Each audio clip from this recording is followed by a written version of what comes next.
నమస్కారం. ఆధ్యాత్మిక సుధాసాగరం ధర్మ సందేహాలు కార్యక్రమానికి స్వాగతం. ధర్మో రక్షతి రక్షితః అంటే ధర్మాన్ని మనం రక్షిస్తే ఆ ధర్మమే మనల్ని రక్షిస్తుంది. అయితే నిత్య జీవితంలో ప్రతి ఒక్కరూ కూడా వారి వారి ధర్మాలను ఆచరిస్తూ ఉంటారు.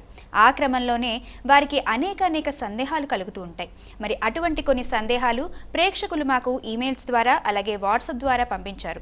మరి ఆ సందేహాలను నివృత్తి చేయడానికి ఈనాటి మన కార్యక్రమంలో మనతో పాటు ఉన్నారు ప్రముఖ ఆధ్యాత్మిక యాత్రికులు ఆచార్య శ్రీ కాకునూరి సూర్యనారాయణమూర్తి గారు. మరి వారితో మాట్లాడి సందేహ నివృత్తి గావించుకుందాం.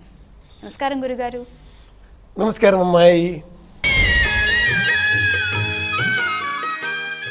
గురుగారు, మొదటి ప్రశ్న చూద్దాము. పాలకొల నుండి జయగారు రాస్తున్నారు, ఇంటిలో ఉన్న పూజ గది తలుపులు పూజ అయిన తరువాత తప్పనిసరిగా మూసివేయాలా అని అడుగుతున్నారు. వెంటనే మూసివేయకూడదు.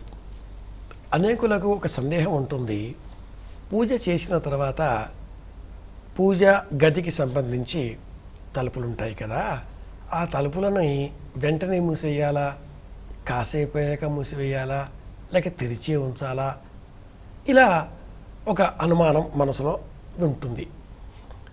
పూజ చేసిన తర్వాత ఇంటికి హృదయం పూజా గది. ధూపదీప నైవేద్యాలతో ఆ ఇంటికి సంబంధించిన ప్రాణశక్తిని పూజాగృహంలో మనం దర్శించుకుంటున్నాం. అయితే నిరంతరం ఇంటిలో దైవ సన్నిధానం అన్నట్లుగా మనం జీవించలేం. సామాన్యులం, సాధారణ జీవితం మనది. 5000 వాల్ట్స్ ఉండేటటువంటి జంక్షన్లో ఉండేటటువంటి అతిపెద్ద ఎలక్ట్రిక్ సర్క్యూట్స్ మనకు పనికిరావు. 230 వాల్ట్స్ ఇంటికి సరిపోతాయి బల్బు కోసం. ఆ జంక్షన్ లాంటిదే ఈ పూజా గది. ధూపము దీపము నివేదన సమర్పించిన తర్వాత 24 నిమిషాల సేపు ఆ తలుపులు తెరచి ఉంచాలి.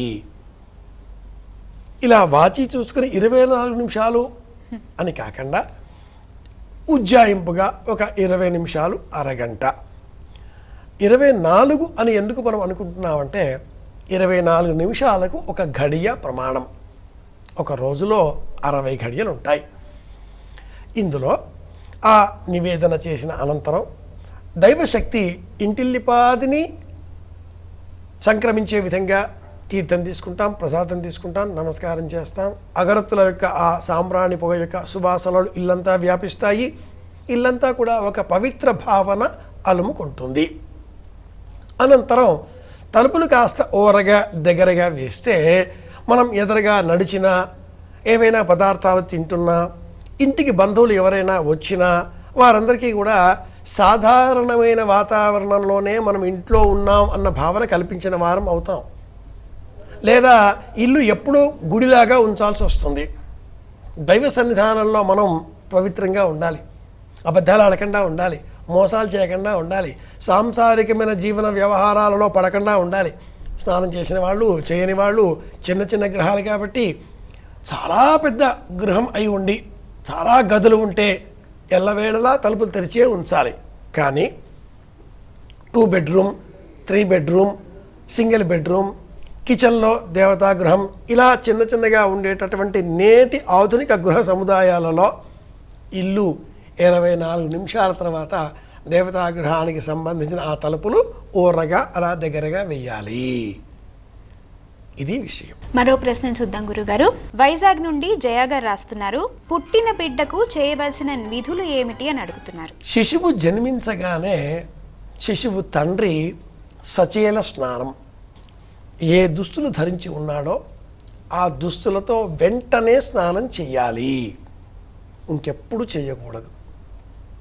ధరించిన దుస్తులు మార్చుకొని ఎల్లవేళలా స్నానం చేయాలి. కానీ ఇప్పుడు మట్టుకు సచేల స్నానం. ఇది బొడ్డు త్రాడు కోసిన అనంతరమే జాత ఆశౌచము ఆరంభమవుతుంది. ఇంటిలో పూజాగృహంలో తలుపులు మూసివేయాలి. దేవతారాధన స్పృశించకూడదు. పూర్వకాలంలో వంట కూడా చేసేవారు కాదు. ఎదురింటి వారో పక్కింటి వారో ఆహార పదార్థాలు అందించేవారు. ఆ శిశువుకు 10 రోజులు వచ్చే వరకు ఆ ఇంటిలోని వారు ఇతరులను ఎవరిని తాకరాదు. అలాగే సూతికా గృహం గర్భిణి స్త్రీ ఎక్కడైతే నిద్రించే నిమిత్తమై పానపు శయ్య ఏర్పాటు చేసి ఉంటారో ఆ గదిలోనికి అందరూ వెళ్ళకూడదు. ఆ గదికి ద్వారబంధానికి అడ్డుగా ఒక ఇనుప కమ్మి చువ్వ వెయ్యాలి. ఆ గర్భిణీ స్త్రీ నవజాత శిశువు పడుకునే ఆ మంచం పరుపు క్రింద కొన్ని వేపమండలు ఉంచాలి. చిన్న చెంబులో నీరు పోసి పసుపు అందులో కలిపి అనంతరం ఆ చెంబును ఆ గదిలో ఏదైనా ఒక మూల కిటికీలో భద్రపరచాలి. అలాగే ఆ పానుపు మంచం దిగువ భాగంలో ఏదైనా ఒక మూలన పాత పాదరక్షలు కూడా ఉంచేవారు. ఇది ఆచారం. కేశినీశ్వలోమిని ఖజా పోజోపకాశిని అపేతనశ్చితాది స్వాహామరభ్య ఇదం. జన్మించిన ఆ శిశువుకు బాల అరిష్టాలు ఉంటాయి. 8 విధాలుగా ఉండే ఈ బాల అరిష్ట దోష నివారణ కోసం బియ్యం పిండి, వరిపిండి అంటాం మనం. ఈ బియ్యం పిండి, పంచదార, నెయ్యి ఈ మూడింటిని కలిపి ఈ మిశ్రమాన్ని చీమలకు బయట చెట్ల వద్ద ఆహారంగా విడిచిపెట్టాలి. శిశువు కోసం వచ్చేటటువంటి దుష్ట భావాలు ఏమైనా ఉంటే అవి ఆ పదార్థాలు తింటాయి, వెళ్ళిపోతాయి, లోనికి రావు అని అర్థం. పూతన, శకటాసురుడు, తృణావర్తుడు ఇలాంటి కథల ద్వారా కృష్ణ జనన సమయంలో ఏ వృత్తాంతాలు ప్రాచుర్యమని చెప్పారో అవన్నీ కూడా ఈ బాలారిష్ట దోషాలే. చంద్రాష్టమంచ ధరణేషు సప్తమంచ రాహుర్నవంచ శనిజన్మ గురుస్తృతయే అర్కస్తు పంచ ఇలా అన్నింటినీ కూడా తొలగించే నిమిత్తమై నవజాత శిశువు ఉండే ఆ 10 రోజుల వరకు ఆ గదిలోనికి ఇతరులు వెళ్ళకూడదు. కాళ్ళు కడుక్కొని వెళ్ళాలి. ఎవరు ఆ శిశువును చేతిలోనికి తీసుకొనకూడదు. తల్లి అంటే అమ్మమ్మ, తల్లి ఆ ఇద్దరికే హక్కు, అర్హత. అనంతరం తండ్రి తల్లి అంటే నానమ్మ, వారికి మాత్రమే హక్కు, అర్హత. ఇంకెవరూ ఆ శిశువును చేతిలోనికి తీసుకొనకూడదు. ఇది శాస్త్రం. అలాగే 10వ రోజు తర్వాత బాలింత అన్న పేరిట ఆ అమ్మాయికి స్నానం చేయించి బాలింత కాడ ఆ పదార్థాన్ని తినడానికి ఆహారంగా అందించి ఆయుర్వేద ఔషధ గుళికలు ఏవైనా ఉంటే లేదా ద్రవకాలు ఏవైనా ఉంటే అందించి అనంతరం ఆ పిల్లవాడికి నెత్తికి కుంచకట్టి తండ్రికి అందించాలి. పిల్లవాడు అలా చేతికి తీసుకున్న అనంతరం తండ్రి ఆ పిల్లవాడి నెత్తిని వాసన చూడాలి. తస్య మూర్ధన్యవఘ్రాణం. అనంతరం మళ్ళీ తల్లికి అందించి 10వ రోజు తర్వాత అతడు దగ్గరలో ఉండే జ్యోతిష్కుల వారి ఇంటికి వెళ్ళి కుమారుడో కూతురో జన్మించింది, ఏం పేరు పెట్టాలి అంటూ 10వ రోజు సాయంత్రం నామనిర్దేశం చేసుకొని 11వ రోజున ఈ పేరు చేయాలి. అనంతరం 21, 26 బారసాల ఇవన్నీ కూడా వస్తాయి. 10 రోజుల మట్టుకు చాలా జాగ్రత్తగా ఉండాలి అనేవారు ప్రాచీనులు. ఇంటికి బంధువులు ఎవరన్నా వస్తే కూడా పాదరక్షలు బయట విడిచి కాళ్ళు కడుక్కొని లోనికి వచ్చి దూరం నుంచే ఆ బాబును చూచి చిరంజీవ, ఆ పాపను చూచి దీర్ఘాయుష్మాన్ వెళ్ళాలి. ఎత్తుకోకూడదు. ఇది గుర్తుపెట్టుకోవాలి. మరొక ప్రశ్న చూద్దాం గురుగారు. భీమవరం నుండి జ్యోతి గారు రాస్తున్నారు, పంచమాంగళ్యాలు అంటే ఏమిటి అని అడుగుతున్నారు. పూర్వకాలంలో ఈ పంచమాంగళ్యములు అన్న పేరిట కాటుక, బొట్టు, కుంకుమ, పసుపు, పువ్వులు వీటిని సూచించేవారు. వీటితో పాటుగా వివాహ కాలంలో మెట్టెలు, నల్లపూసలు, మంగళసూత్రము, ఉంగరము, పాపిట బిళ్ళ వీటిని అందించేవారు. ఇక్కడ పెట్టుకునే బొట్టు కనపడకుండా అలంకరించే పాపిట బిళ్ళ వివాహం అయిన అనంతరం ఆ యువతికి తప్పనిసరి ఆభరణం. ఈ పంచమాంగళ్యములలో ఇక్కడ ధరించే కుంకుమ ఇతరులకు కనిపించకూడదు. మెడలో ధరించేటటువంటి మంగళసూత్రము ఇతరులకు కనిపించకూడదు. పాదములకు అలంకరించుకున్నటువంటి ఆ మెట్టలు కూడా ఇతరులకు కనిపించకుండా ఆ ఇల్లాలి నడత ఉండేవి. ఈ పంచమాంగళ్య అలంకారములలో వివాహం అనంతరం వాటిని ఎప్పుడు మార్చుకోవాలి అన్నా కూడా మంచి రోజు కావాలి. మెట్టెలు మంచి రోజు చూసి మార్చుకోవాలి.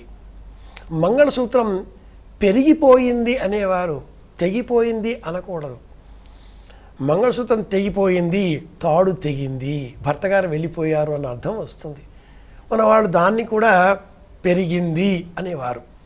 అది అంతగా జీర్ణస్థితికి రాకంటే ముందే మంచి రోజు చూసి ఉదయమే మార్చుకోవాలి.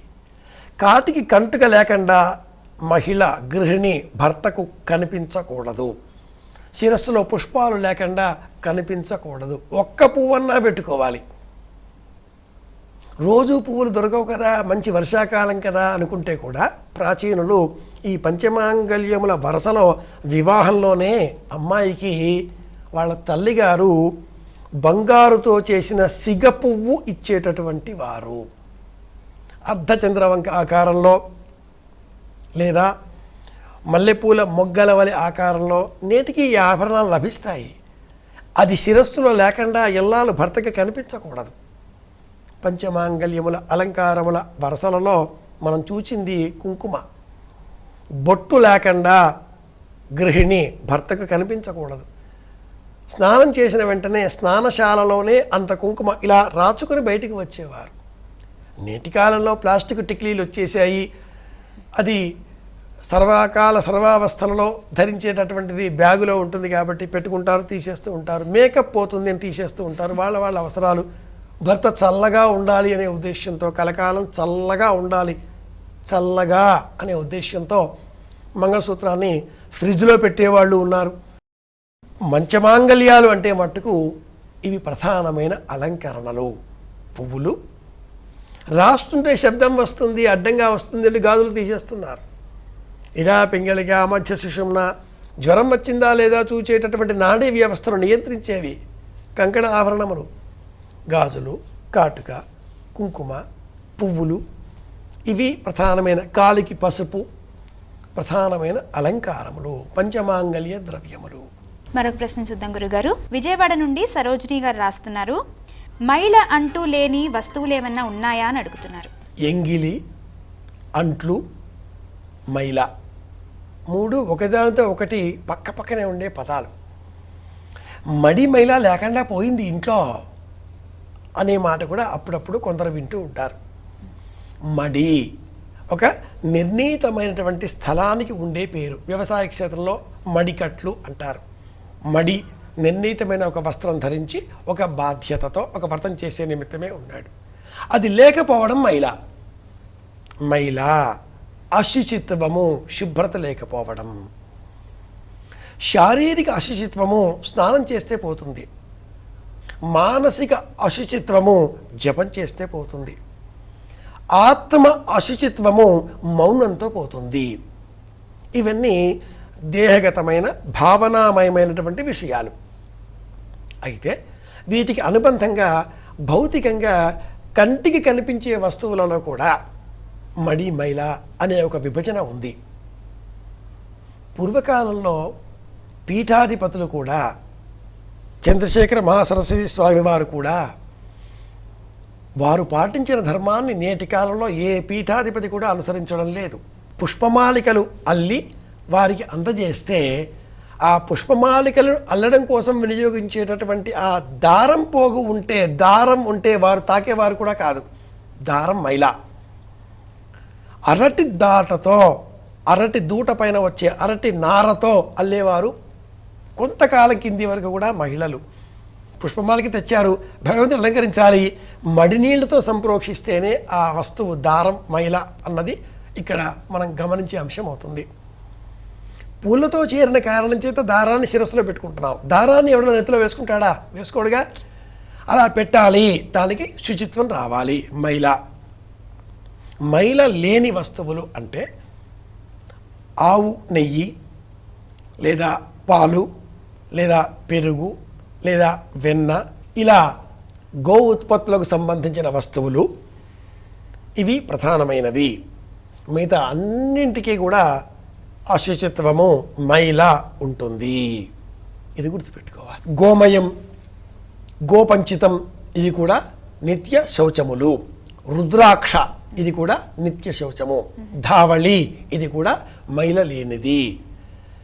ధావళి, రుద్రాక్ష, గోమయం, గోపంచితం, శంఖములో ఉండే నీరు వీటికి కూడా ఆ శౌచం ఉండదు. మరొక ప్రశ్న చూద్దాం గురుగారు. నల్గొండ నుండి ప్రసాద్ గారు రాస్తున్నారు, ఇల్లు కట్టుకునే ముందు స్థలం శుద్ధి చేయాలి అంటారు, అది నిజమేనా అని అడుగుతున్నారు.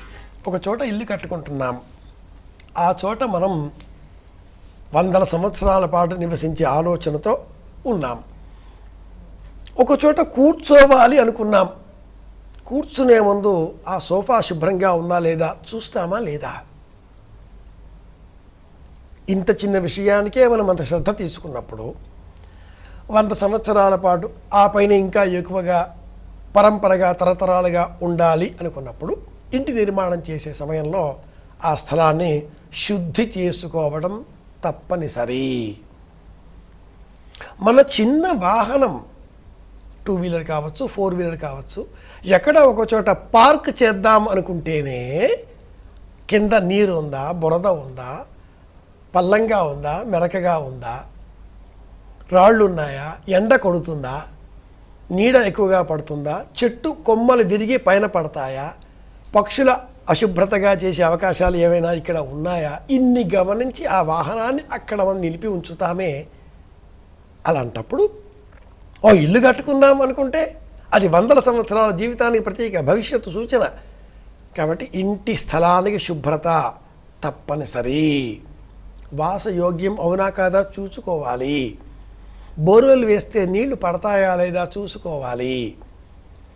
ఈశాన్య దిగ్భాగంలో నిర్ణీతమైన శుభతిథి ఒక రోజున ఒక మూర పొడవు, ఒక మూర వెడల్పు గుంత తవ్వి ఆ గుంత నిండా నీరు పోసి 24 గంటల తర్వాత ఆ నీరు ఆ గుంతలోనికి ఎంత మేరకు దిగిందో చూచి లెక్క పెట్టి ఆ ఇంటికి సంబంధించిన ఆయుర్దాయాన్ని లెక్క చేయాలి అంటుంది వాస్తుశాస్త్రం.